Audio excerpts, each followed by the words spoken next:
Bonjour, je m'appelle Jimena et pour cette présentation, j'ai choisi le film Mauvaise Herbe de 2018, réalisé par Keiron, qui est un acteur et comédien franco-iranien. Le film raconte l'histoire de comment la vie d'un escroc et sa mère adoptive change radicalement quand il retrouve Victor, qui est directeur d'un centre d'aide aux mineurs problématiques. Ce long métrage commence avec une scène de la vie quotidienne d'une village et grâce aux vêtements et à l'esthétique en général, on peut savoir que l'action se déroule dans son pays des Moyen-Orient. Cela se voit altéré par l'arrivée des soldats qui anéantissent toute la population sauf un petit enfant, celui qu'on peut voir dans la première photo. Et c'est comme ça qu'on connaît les protagonistes de notre histoire. Ensuite, il y a une image d'une grande ville de France qui nous indique les changements d'entourage et nous présente Wael et sa mère adoptive Monique et dans la deuxième photo. Et quand ils volent les courses des personnes âgées. Là, il rencontre Victor, aussi dans la deuxième photo, qui va être une victime potentielle, mais que Monique connaissait déjà.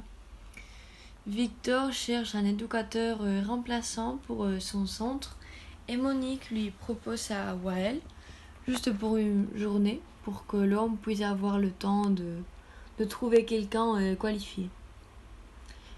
Et Wael gagne la faveur des 6 adolescents du centre et ils deviennent chaque fois plus proches et pendant les films, on peut connaître un peu plus la vie de certains d'entre eux, genre leur traumatisme, leur insécurité.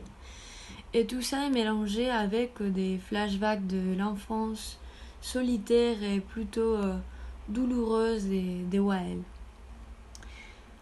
Finalement, les vies de tous changent de manière significative grâce à ces programmes. Donc le film a un final heureux et positif.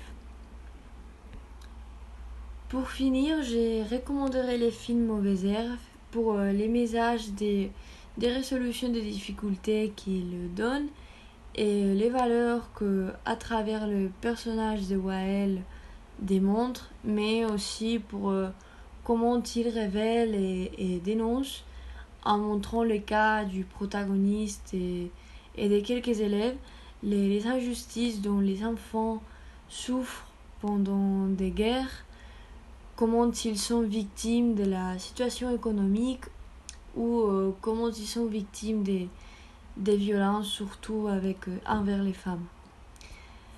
Et voilà, merci pour votre attention, j'espère que vous avez aimé et à très bientôt.